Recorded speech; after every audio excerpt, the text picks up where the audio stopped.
Ha llegado el momento de escuchar la palabra de Dios. Un potente mensaje extraído de las Sagradas Escrituras. En la voz del pastor Carlos Hoyos.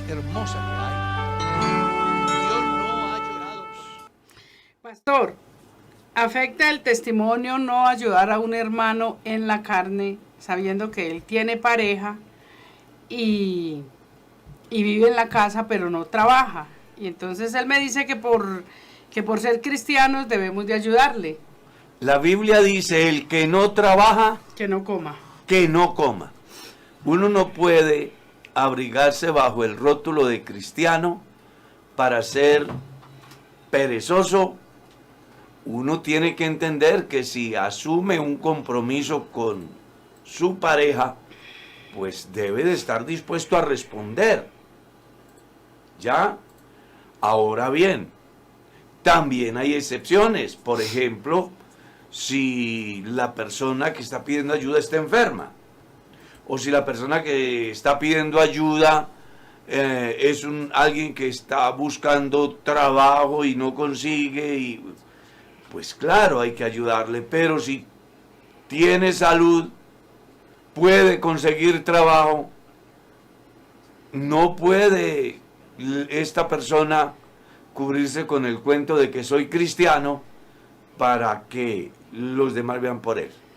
La Biblia es clara, el que no trabaja, que tampoco coma.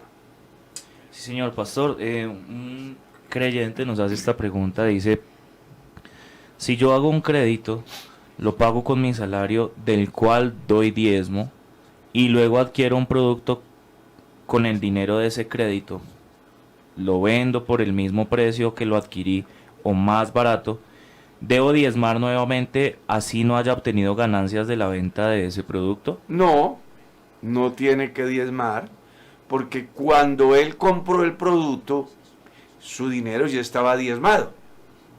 Y luego vendió el producto en el mismo valor o en un precio inferior. No tiene que diezmar. ¿Cómo debe diezmar? Si vendiera el producto por un mayor valor. Y no diezmaría del total del capital, sino de la ganancia que le dejó. Ejemplo, compro un vehículo en $1.000.000 de pesos, pero ese $1.000.000 de pesos ya está diezmado. Entonces, mañana vendo el vehículo en $1.200.000. Pues es obvio que hay una utilidad de $200.000 pesos. De esos $200.000 pesos yo debo diezmar. Pero si lo vendí en el mismo $1.000.000 de pesos o en menos, no tengo que diezmar porque ya lo había diezmado. Amén. Pastor, mi esposa me faltó por fornicación por varios años. Yo le perdoné. Después de que me separé, la esperé 1 año. Luego me aparté del Señor y conseguí una nueva pareja. Mi pregunta es, ¿será que me puedo casar con la nueva pareja? Hay que entenderlo de dos maneras. Si usted no era convertido cuando se casó y no siendo convertido ella le falló y usted viene a la iglesia, crea el evangelio y se bautiza, se da por hecho que su pasado no existe, es una nueva criatura. En consecuencia, si vino divorciado a la iglesia, podrá casarse sin ningún problema. Pero si usted se casó siendo creyente con una creyente y en el camino ella falló y usted le perdonó y espera 1 año durante el cual la persona no reacciona aprovechando la oportunidad y usted toma la decisión de alejarse de los caminos de Dios y en ese proceder se encuentra con alguien y forma una nueva pareja, es muy interesante que tenga en cuenta algunos aspectos. El primero es que debe de acudir al tribunal eclesiástico de la iglesia para que él en su sabiduría, emita un concepto al cual usted debe de acogerse. Una vez que sale ese concepto, si fuese favorable, usted podría volverse a casar y no tendría ninguna pérdida en cuanto a sus derechos eclesiásticos.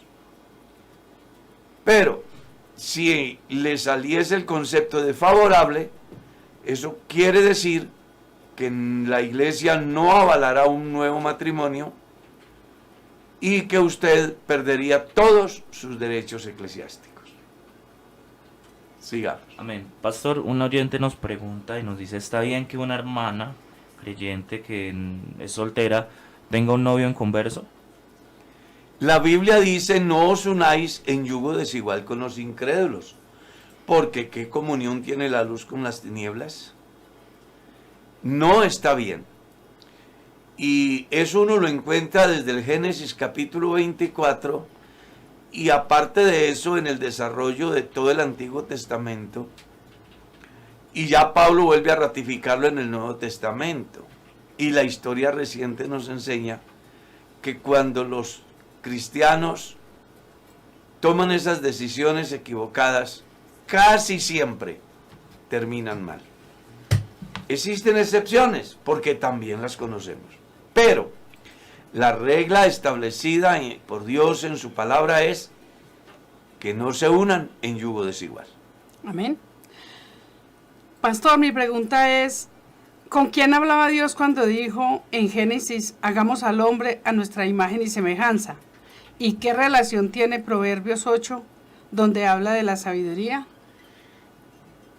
La respuesta se la da el verso 27 de Génesis, capítulo 1. Sigamos. Amén, pastor. Nuestro oyente también quiere saber, dice, pastor, cuando un creyente no hace en el culto público, no sirve, pero sirve en la calle y sirve en otros lugares, ¿esta persona tiene que estar lleno del Espíritu Santo? No entendí bien la pregunta. Que si la persona no sirve en el culto público, dice el oyente así. No participa. No participa, pero sirve en otros lugares, que en casas, en refanes, me imagino yo, que si esta persona tiene que estar lleno del Espíritu Santo. Lo primero que las personas deben de entender es ¿qué entienden por servicio a Dios?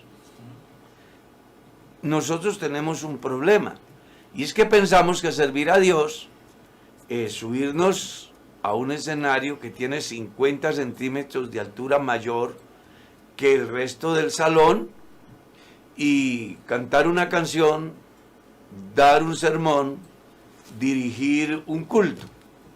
Y a eso es a lo que le llaman servir. Y sí, es servicio, pero hay muchos que no suben allá y también sirven al Señor. ¿Ya?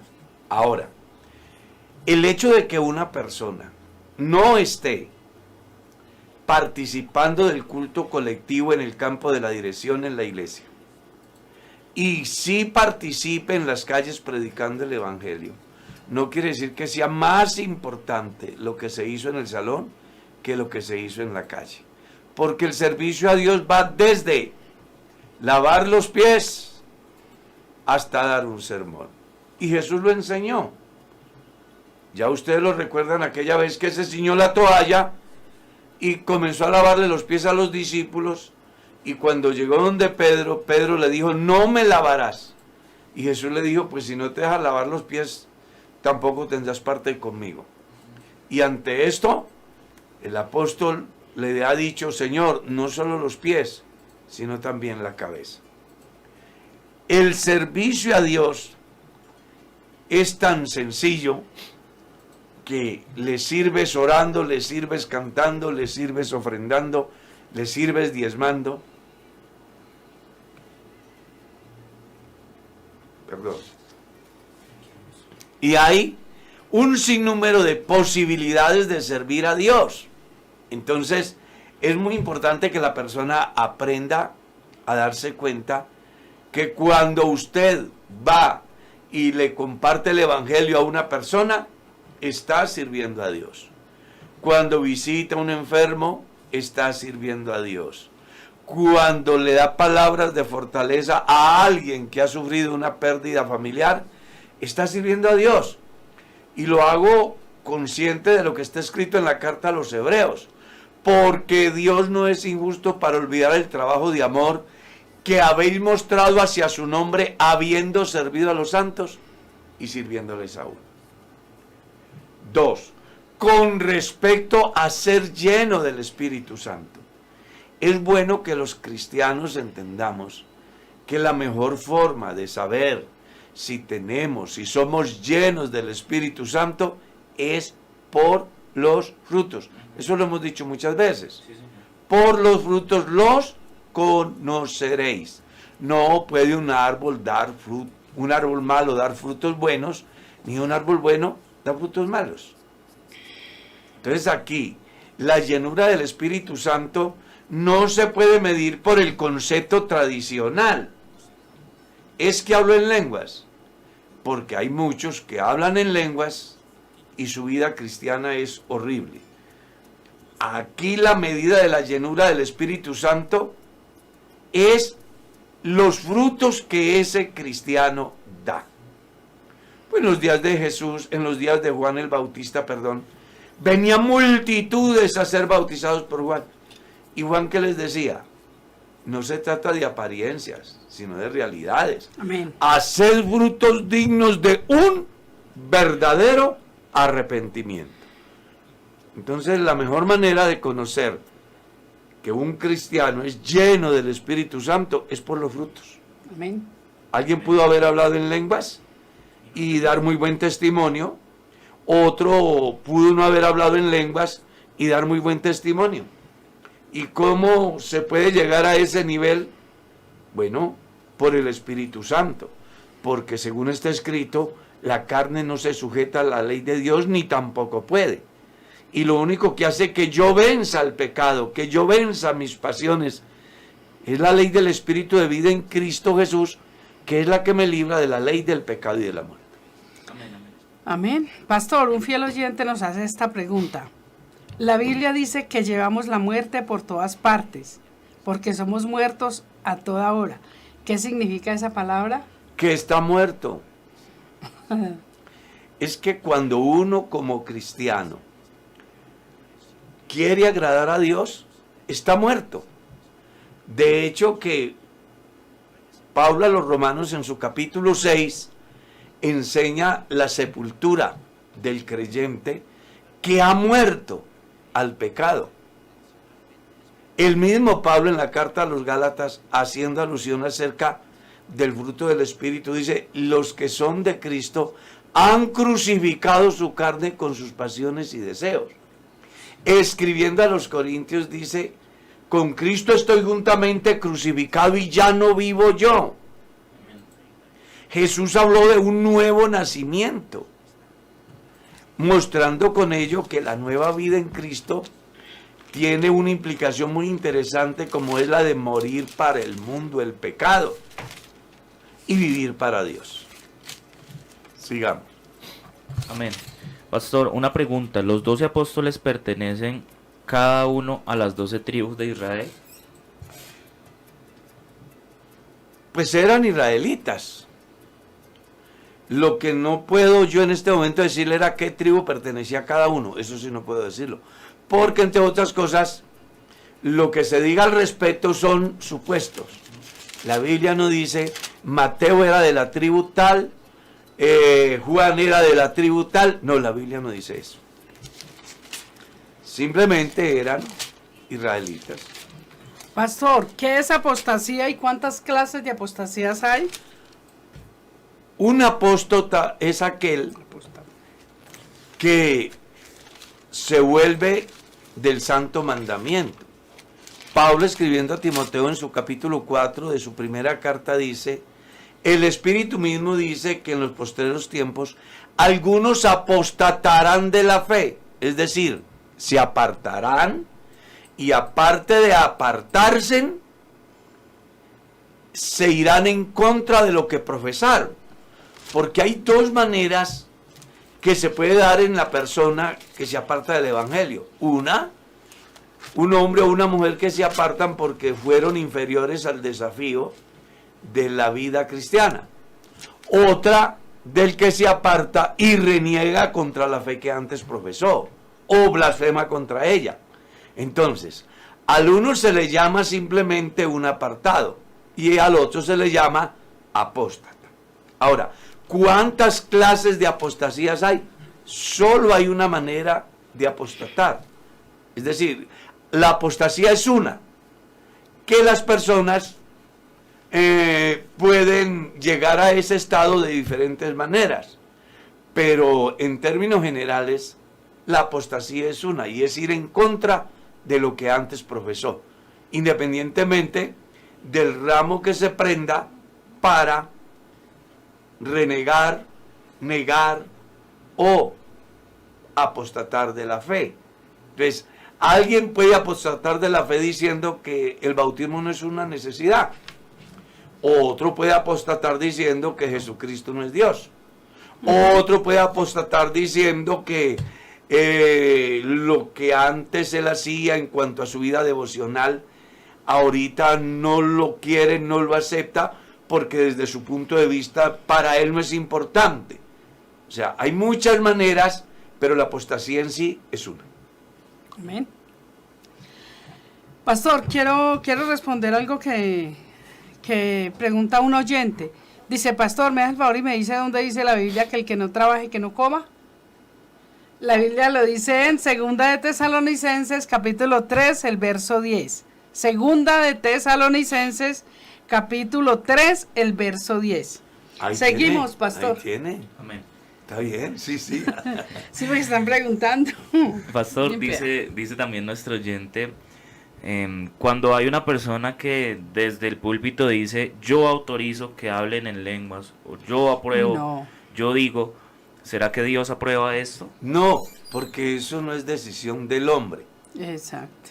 Es que yo no estoy de acuerdo. Y creo que Dios tampoco. Cuando las personas quieren suplantar a Dios, reemplazar a Dios.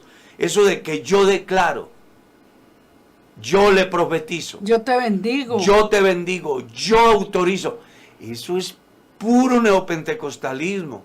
Eso nada tiene que ver con el cristianismo. Amén.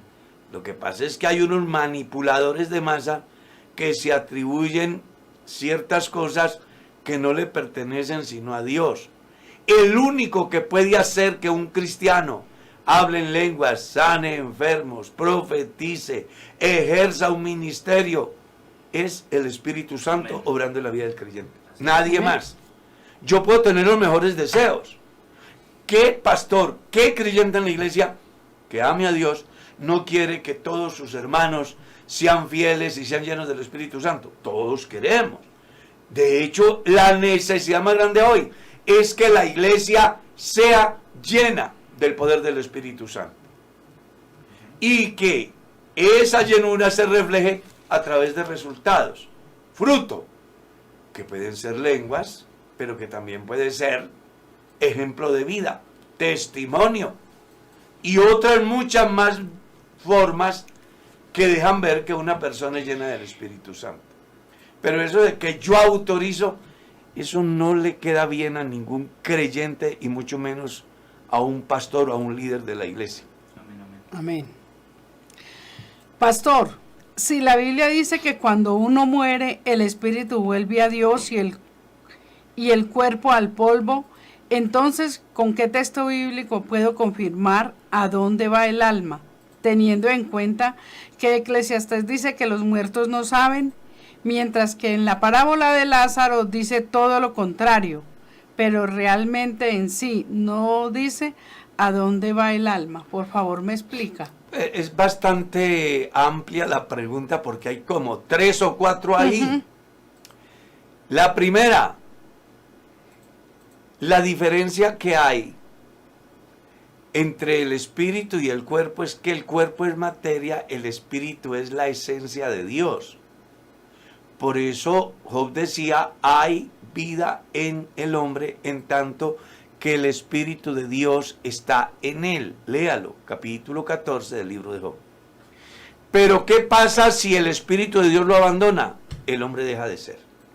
Es decir, la materia se descompone y vuelve al lugar de donde fue tomado, que es la tierra. 2. ¿Qué pasa con el alma? No es que la Biblia plantee una contradicción. No, lo que la Biblia está es, al contrario, dando una enseñanza completa, porque el ser humano, a diferencia de los animales, tiene una parte que se llama conciencia, que se llama razón del ser. Facultad que le permite al hombre actuar no por instinto, sino por conocimiento. Esa facultad en la Biblia se le llama alma. ¿Qué pasa entonces con el alma cuando el hombre muere? Cuando el espíritu sale y el cuerpo va a la tierra. Bueno, según dice la parábola que usted mismo cita, el que hizo lo bueno va al seno de Abraham, el que hizo lo malo al Seol. Entonces dice alguien, ¿son lugares? No, son estados. ¿Por qué? Porque hasta este momento nadie ha ido al infierno y nadie ha ido al cielo. San Juan capítulo 3, verso 3, Jesús dijo, nadie subió al cielo, sino el que descendió del cielo, el Hijo del Hombre que está en el cielo. En este momento, el cielo es un proyecto de Dios para los hombres y mujeres que obedecen a Dios. Y el infierno es la cárcel que Dios tiene prevista para el demonio y sus ángeles, y que además irán todos aquellos que no obedecieron a Dios. Entonces, ¿qué es el seno de Abraham? Es un estado. Cuando los cristianos parten de aquí, es muy importante que comprendamos que desde aquí se da cuenta para dónde va. Por eso la Biblia le llama a la muerte del cristiano un dormir. ¿Ya? Los muertos en Cristo resucitarán primero. Bienaventurados los que de aquí en adelante duermen en el Señor, porque sus obras con ellos siguen. Cuando los cristianos son llamados por Dios, simplemente entran en un sueño y se van con la conciencia de que son salvos, haciendo que ese sueño sea agradable, sea tranquilo, tengan paz, se sientan seguros de lo que será su eternidad. No así los hombres que desobedecen a Dios, porque desde antes de partir también saben para dónde van, porque su conciencia misma les dice todo lo que hicieron y dejaron de hacer. Vendrá la resurrección, y dice Daniel que los que hicieron lo bueno resucitarán para vida eterna, y los que hicieron lo malo para condenación eterna. Amén, pastor. Un oyente también nos envía una pregunta, nos dice: Dios les bendiga grandemente, mi hermana es católica y se casa muy pronto. Yo soy el hermano mayor y me dice que la entregue en la iglesia. Por favor, su consejo. Le recomendaría que se lea, que entre a mi canal de YouTube y vea la conferencia que se dio para hoy.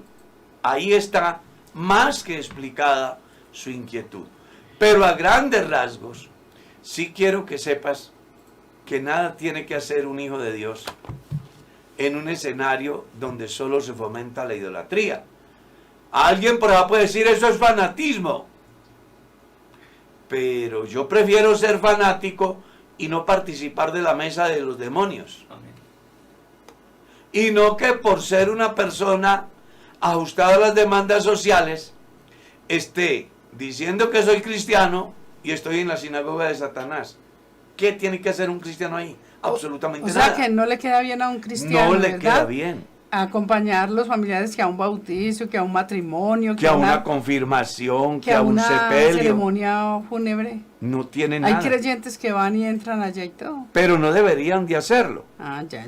Porque cuando yo asisto a esas reuniones, directa o indirectamente estoy avalando lo que se está haciendo allí.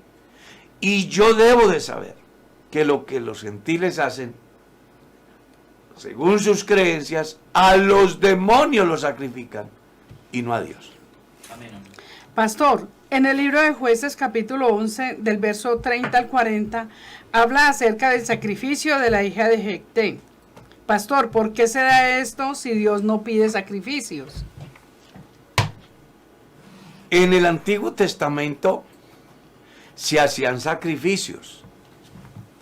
Es obvio que no humanos, en el campo de algún requerimiento divino. O sea, Dios estuvo en contra de los sacrificios humanos. Por eso se buscó sustitutos, que era el cordero, que eran los seres vivos, aparte de los seres humanos. Entonces se ofrecían sacrificios en reemplazo del transgresor.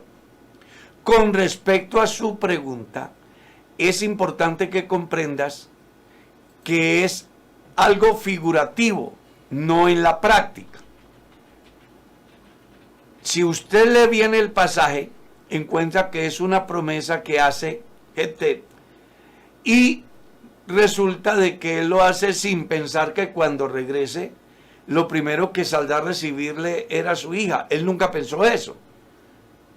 Posiblemente tenía, yo qué sé, otras criaturas domésticas que valoraban, lo conocían y entonces al regresar a casa salían, que es muy normal cuando las personas tienen determinadas mascotas, los primeros que salen a recibir a su amo es la mascota. Ya el caso de los que tienen perros, de los que tienen ciertos seres vivos en sus casas como mascotas, ellos se encariñan tanto de su dueño que son los primeros que salen. Uh-huh. De pronto, esto que estoy diciendo es muy personal. Él pudo pensar que eso iba a pasar. Sin embargo, la sorpresa es que le ha salido su hija. Y cuando él ve, dice que Jefté dice, he dado juramento a Jehová y no puedo retratarme. Y dice que luego hizo como lo había prometido. Pero entonces aquí, si lees bien el pasaje, vas a descubrir que ella va a llorar su virginidad con sus compañeras por un periodo de tiempo, ya buscando con ello decir que moría para la vida sexual totalmente y no en el campo de la vida física humana como tal. El sacrificio que aparece ahí de la hija de este hombre estaba relacionado con no pensar en tener vida sexual y reproducción. Amén.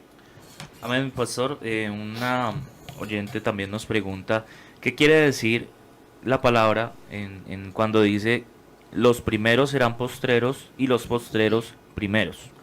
Pues si lees el pasaje, encuentras el porqué. Hay dos maneras que aparecen en la Biblia y quiero hacérselas ver. En el orden bíblico, según lo que Jesús enseña, los primeros eran los israelitas a quienes él le había confiado la palabra. Sin embargo, estos no la valoraron. Entonces San Juan capítulo 1 dice, a lo suyo vino y los suyos ¿qué? No le recibieron. Ellos eran los primeros a los cuales el Mesías venía. Pero ellos lo rechazaron. Luego dice, más a los que le recibieron, a los que creen en su nombre. ¿Quiénes son ellos? Todos aquellos que sin ser israelitas le abrieron un espacio en la vida para que el Señor fuera su amo, dueño y salvador. A eso es a lo que Jesús se refiere. Es un paralelo que se hace entre el pueblo judío y el pueblo gentil. Teniendo el pueblo judío la oportunidad de encontrarse y de tener a su Mesías, a su Salvador, resultaron rechazándolo. Y los que no le conocíamos, por la gracia de Dios, resultamos conociéndolos, haciendo que los que no eran llegasen a ser, y los que eran dejasen de ser, hasta que se llegue el tiempo donde el Señor levante la iglesia y Él se vuelva al tabernáculo caído de la casa de David, al pueblo de Israel. A eso es a lo que se refiere los primeros postreros y los posteros primeros. El otro ejemplo está relacionado con el padre de familia o el señor de la hacienda que va a conseguir personal y al final de la jornada le da la instrucción a su mayordomo para que comience a pagar a los postreros y después a los primeros, expresando ya allí una absoluta autoridad en el campo de la soberanía de Dios, que Él hace lo que quiere con lo que es suyo. Amén.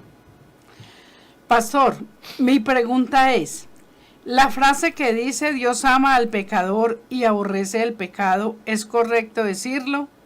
¿O si Dios también ama al que hace pecado? Ya que parece que la palabra se escucha mucho en la iglesia y los inconversos creen que aún haciendo el pecado, Dios lo sigue amando así. La Biblia dice que el que hace pecado es del diablo. Claro. Lo que pasa es que es un juego de palabras y de pronto se da para malas interpretaciones. A ver, el ser humano es pecador por naturaleza. ¿Ya? Eso es lo que dice la Biblia. Lo que era imposible para la ley por cuanto eran débiles en la carne. ¿Quiénes? Nosotros. La ley no hacía posible la salvación nuestra, no porque la ley fuera mala, sino yo transgresor. Entonces yo por naturaleza soy pecador. El pecado de Adán nos fue imputado a nosotros. En Adán todos fuimos constituidos pecadores. O sea, es nuestra naturaleza. Amén. Pastor. Ahora, espera que termine. Entonces, es muy importante que las personas comprendan que el hombre no peca, o sea, que el hombre no es pecador porque peca, sino que peca porque su naturaleza es pecaminosa. Pablo da una muy buena enseñanza acerca de mí. Él dice, ay de mí, por mí, que mientras en el pensamiento quiero agradar a Dios, con la carne sirva la ley del pecado. Entonces, por naturaleza el hombre es pecador.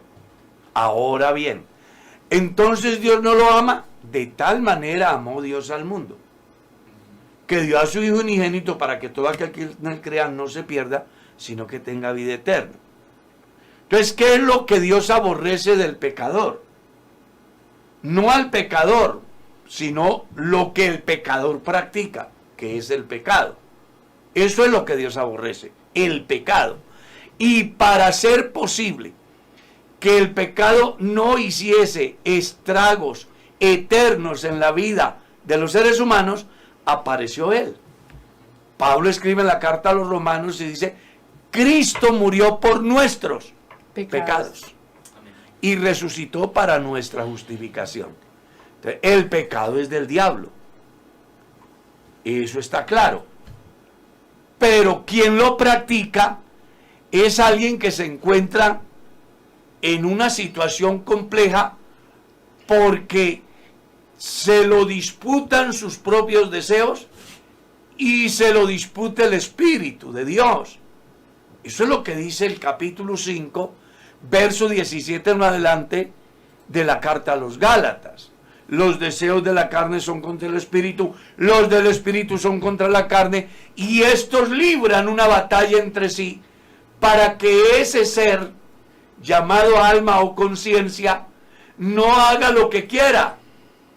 Entonces, lo que la Biblia está diciendo es que la carne siempre me pedirá pecado, el Espíritu siempre me pedirá obediencia, y dependiendo a quién me someta, entonces seré su esclavo, del pecado para muerte o de la justicia para vida.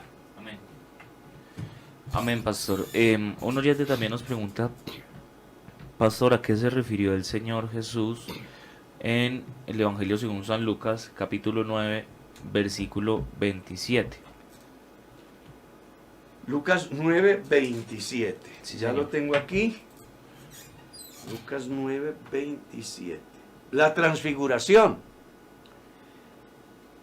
Bueno, si lees bien, desde el verso 23 comenzamos con el costo del discípulo, ¿cierto? No, Lucas 9, 27, donde habla de... Sí, Sí, pero sí. estoy tratando de ubicar a la persona para que tenga el contexto completo. Y luego viene la transfiguración. Sí, señor. Si lees el verso 27 dice, pero os digo en verdad que hay algunos de los que están aquí que no gustarán la muerte hasta que vean el reino de Dios. Usted también lo lee en San Mateo 17:1 y en Marcos 9:2 al 8. Es sencillo. Jesús les está diciendo que ahí habían unos, ¿y cuáles eran esos? Bueno, 8 días después de estas palabras tomó a quienes, a Pedro, a Juan y a Jacobo. Jesús ha dicho, no verán la muerte hasta que vean al Hijo de Dios viniendo en su gloria, viendo la gloria misma de Dios. Y se los lleva al monte y se les transfiguró y aparecieron dos personajes allí que eran Moisés y Elías. Y dice la Biblia que el resplandor era mayor que el del sol. Jesús no estaba diciendo que Pedro, Juan y Jacobo no iban a morir. Lo que estaba diciendo era que no morirían antes de ver el Señor viniendo en su gloria, en su poder. Y aquí Jesús se les transfigura para que ellos vean la gloria del Hijo del Hombre, y además con dos testigos muy importantes, uno que representaba la ley y otro que representaba los profetas, dando con ello una enseñanza interesante, y es que Jesús es el cumplimiento de la ley y los profetas. Se refería precisamente a que estos tres discípulos verían la gloria de Dios antes de que sufrieran la muerte. Amén. ¿Seguimos? ¿Sí? Pastor, hemos puesto en la presencia de Dios un viaje que tenemos al exterior con la familia. El viaje se dio, pero mi esposo no puede viajar. Mi pregunta es, ¿sí será la voluntad de Dios que yo viaje, pero mi esposo no? Pues yo le recomendaría que se quede con su esposo. A los que están unidos, que no se separen. Eso es lo que dice. Y además, capítulo 7, la primera de los Corintios, solo hay una causa por la cual debe de separarse la pareja, y es para ocuparse en la oración, y luego volver a juntaros en uno para que no los tiente Satanás a causa de vuestra incontinencia. La historia reciente dice que la mayoría de las parejas que toman la decisión de irse el uno y quedarse el otro, resultan felices los tres. Amén, pastor. Dice nuestro oyente, por favor me puede explicar desde dónde y por qué a los israelitas se les llama hebreos. Bueno, si vamos a la escritura, pues uno encuentra que se desprende de la promesa que Dios le hace a Abraham. ¿Ya? Y desde allí aparece el término hebreos, que quiere decir el que invade, el que cruza el río, que fue lo que Dios le prometió a Abraham acerca de la conquista de la tierra que él le prometió que le daría, y que luego Moisés y al final Josué la entrega por heredad a los hijos de Israel.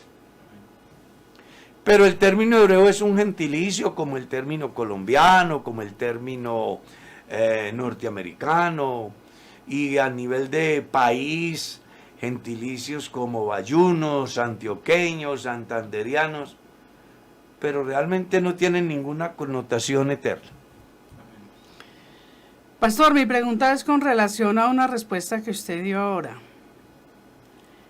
sobre el espíritu, que dice, el espíritu de Dios mora en todos los seres humanos, cristianos o no, porque dice usted que si el espíritu de Dios lo abandona, él muere. Me refiero al hálito de vida, no al Espíritu Santo como transformador de la vida. Todo ser humano tiene el hálito de vida que Dios dio. A eso es a lo que yo me refiero. Porque Dios es la vida. Jesús mismo dijo, yo soy la vida. Juan en su primera carta, en el capítulo 1, dice, lo que era desde el principio, lo que hemos oído, lo que vieron nuestros ojos, lo que palparon nuestras manos, tocante al verbo de vida, vida que estaba en el Padre y se nos manifestó. Entonces, Dios es la vida. Esa vida fue la que impartió en el hombre el día que lo creó. Pero así como Él le impartió ese hálito de vida, que se llama Espíritu de Dios, el día que Él determina, lo reclama. Pero eso es diferente a la manifestación del Espíritu Santo en la vida del hombre. Porque uno, ojo con eso, una de las funciones del Espíritu de Dios en el principio fue dar hálito de vida. En el tiempo de hoy es transformar la vida que fue deteriorada a causa del pecado. Amén. Todo ser humano tiene el Espíritu de Dios en su vida. Amén. Ojo, en el campo de hálito, de vida. De hálito de vida. Eso, mas no como el Espíritu Santo guiándolo y dándole todo lo que son el fruto, los dones, los ministerios, los resultados y la suma final, que es la transformación de nuestro cuerpo mortal para que llegue a ser semejante al mismo cuerpo glorioso del Señor Jesús. Amén. Amén, así es. Y pastor, también otro oyente, bueno, quisiéramos decirle a dos oyentes que nos han enviado unas preguntas que ya se respondieron en este mismo programa.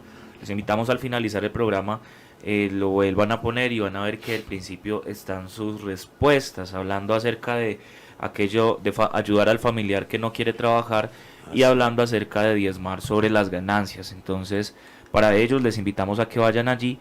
Y otro de nuestros oyentes pregunta, dice, pastor, mi hija quiere casarse, mi pregunta es, si se casa, ¿es mi responsabilidad seguir pagándole el estudio? Cuando alguien se casa, requiere casa y costal para llevar a la plaza. Pero, si su hija se casa y usted quiere ayudarle, no está mal hecho, porque de alguna manera lo más o lo mejor que podemos hacer los padres de familia es invertir en la familia. Es el único tesoro que nosotros tenemos en la tierra, la familia. Pero que sea una obligación, no. Pero si lo hace, será mejor que no hacerlo. Amén. Pastor, esta Ana Marilyn me explica acerca de la oración de fe que dice la Biblia. Es la que nace del alma. Es la que hace que el ser humano exponga lo que tiene o lo que siente o lo que necesita ante aquel ser que desde lo más profundo de mi clamor entiendo que tiene la respuesta. Esa es la oración que nace de la fe. Yo oro convencido que hay un ser que me responde. El escritor a los Hebreos en el versículo 5 del capítulo 11 dice, es necesario que el que se allega a Dios crea que le hay y que es galardonador de los que le buscan. La oración que nace de la fe es aquella que me hace pensar que no estoy perdiendo el tiempo, que estoy clamando al Dios que tiene la respuesta a todos mis interrogantes. Amén. Amén, pastor. Un oyente también nos pregunta, ¿qué es entrar y qué es ver el reino de Dios? Pues el capítulo 3 del Santo Evangelio según San Juan da una enseñanza muy interesante al respecto. Dice que un hombre, Nicodemo, vino a Jesús de noche y le dijo, Rabí, sabemos que has venido de Dios como maestro, porque nadie puede hacer estas señales y milagros que tú haces si no está Dios con él. La respuesta de Jesús fue, de cierto te digo que si no nacieres de nuevo no puedes ver el reino de Dios. Luego Nicodemo le dice, ¿cómo puede hacerse esto? ¿Puede acaso uno siendo viejo entrar por segunda vez en el vientre de la madre y nacer? Jesús le dice, de cierto te digo que el que no naciere del agua y del espíritu no puede entrar en el reino de Dios. Hay dos cosas ahí. La una es ver el reino y la otra es entrar. Cuando las personas tienen conocimiento de lo bueno y no lo hacen, están viendo el reino. Pero cuando la persona hace el proceso que Dios le demanda, no solamente lo ve, sino que entra. ¿Está claro? Hay muchas personas que se han muerto conociendo que el Evangelio es la verdad. Vieron el reino de Dios. Pero las personas que obedecen al Evangelio y ponen en práctica lo que Dios manda, como dice la Escritura, no solamente lo ven, entran en él. Amén. Sí. Pastor, mi pregunta es, si yo sirvo en la iglesia en algún comité y tengo hijos que están fríos espiritualmente y no están asistiendo a la iglesia, ¿debo entregar mi cargo por cuanto no tengo mis hijos en sujeción? Eso ya es muy subjetivo, pero realmente, si lees Ezequiel capítulo 18, del verso 4 y el verso 20 en adelante, vas a encontrar que textualmente dice que los padres no llevan los pecados de los hijos, ni los hijos el pecado de los padres. Yo debo de tener en cuenta que como pastor, bíblicamente, debo de criar a mis hijos en sujeción y en temor del Señor. Y me dice que el que no sabe gobernar su casa no puede cuidar la iglesia de Dios. Es una exigencia netamente a los que aspiran y son ministros. En el caso del creyente común y corriente, se busca que el creyente como tal sea fiel a Dios. Pero él no tiene por qué cargar con el pecado de sus hijos. Exacto. A menos que lo esté tolerando. Porque si yo soy padre de familia y eduqué a mi hijo en el camino del Señor, y un día a determinada edad él toma la decisión de volverse un borracho, de volverse un adúltero, un ladrón, un sicario, yo qué sé, y yo soy consciente de eso y se lo tolero, realmente yo estoy inhabilitado para servir a Dios y también para ir al cielo, porque eso es muy complejo. Entonces lo que yo tengo que hacer es fijar reglas. Si mi hijo no quiere caminar en los senderos, en el sendero de Dios, yo no puedo obligarlo, porque yo no puedo llevar a nadie al cielo a las malas. La salvación es un milagro que Dios hace en cada individuo. Pero yo como padre de familia sí tengo que estorbar el pecado de mis hijos. Amén, amén. Si yo les tolero el pecado, me estoy haciendo partícipe con ellos. Entonces, estoy desautorizado moral y espiritualmente. Y algo muy serio, mi salvación está en riesgo. Pastor, quisiera que ampliara la respuesta acerca de tolerar el pecado. En la casa, o si el hijo es bien mundano, bueno, está haciendo pecado fuera de la casa, pero igual tiene derecho a venir a visitar a los papás y... ¿sí? A ver, el derecho de familia nunca se va a perder. Mi hijo es mi hijo aunque sea borracho. Exacto, eso era lo que Mi quería hijo es decir. mi hijo aunque sea ladrón, es mi hijo. Mi hijo es mi hijo aunque sea drogadicto. Pero una cosa es que sea mi hijo, otra cosa es que yo le tolere el pecado a mi hijo. Entonces vamos a colocar un ejemplo. Mi hijo es un borracho. Sí. ¿Qué debo hacer yo con él? Generarle conciencia acerca de las consecuencias que se tienen a causa de ese proceder, no solo aquí, sino también las implicaciones eternas. Pero si mi hijo quiere persistir en ese camino, entonces yo debo decirle a mi hijo, vea mi hijo, yo lo quiero, lo valoro, todo lo que usted quiera, pero yo no puedo permitir que usted viva en unión libre en mi casa, que usted traiga lo robado a mi casa, Exacto. que usted traiga alucinógenos y aquí los distribuya, porque esta casa es de cristianos y el yo tolerarle sus malas prácticas me estoy haciendo partícipe de ellas. Amén, amén. Amén, pastor. Un oyente también nos pregunta, ¿será que me puede explicar Salmo 51:5? He aquí en maldad he sido formado y en pecado me concibió mi madre. Amén. Es la confesión que hace el salmista David acerca de su origen.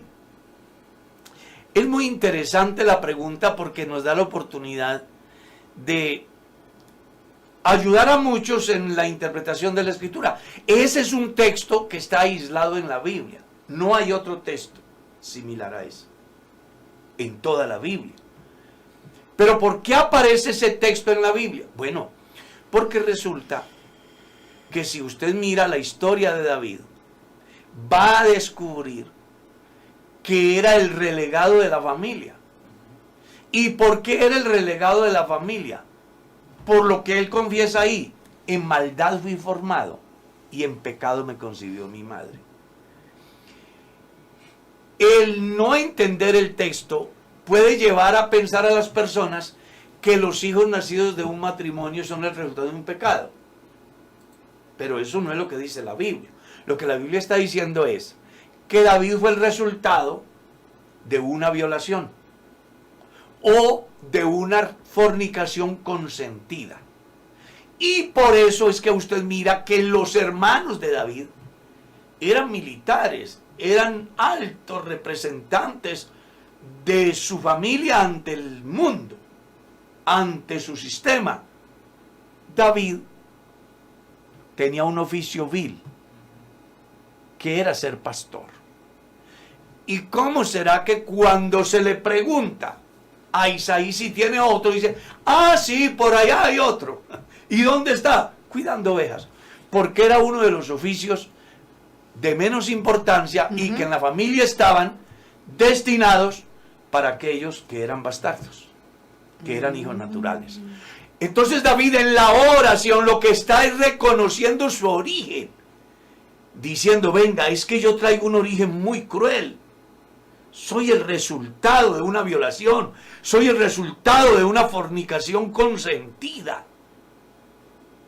Yo he llegado al lugar de ser rey por tu gracia, si es cierto todo eso, pero tenga misericordia de mí. Por eso es que es tan importante ese Salmo 51, donde el hombre está llamado a reconocer inclusive sus orígenes, que es lo que nos hace falta a muchos cristianos hoy, que Dios nos tiene en un lugar de privilegio y se nos olvida de dónde nos trajo Dios. Amén, amén. Y reclamamos y nos volvemos señores, cuando deberíamos de reconocer de dónde nos trajo Dios. Eso es lo que David está haciendo con ese texto. Es muy recomendable que se lea todo el capítulo 51. Pastor, se dice y se predica que todos moriremos, pero el apóstol Pablo dice que a algunos no gustarán la muerte. Claro, porque si el Señor llega ahora, pues imagínate, los que están muertos resucitarán, y los que estemos en esta carne seremos transformados. Capítulo 4, verso 16 en adelante de la carta primera a los tesalonicenses. Y que se lo va a complementar primera de Corintios 15, que es el pasaje que usted está citando. Entonces, dentro de lo natural está establecido que todos los hombres mueran. Pero en ese desarrollo de la vida hay una intervención sobrenatural desconocida de la naturaleza humana, que es la segunda venida del Señor, cuando Él venga a levantar su iglesia. Los que estén en los sepulcros resucitarán y los que estemos en esta carne seremos transformados. Lamento decirles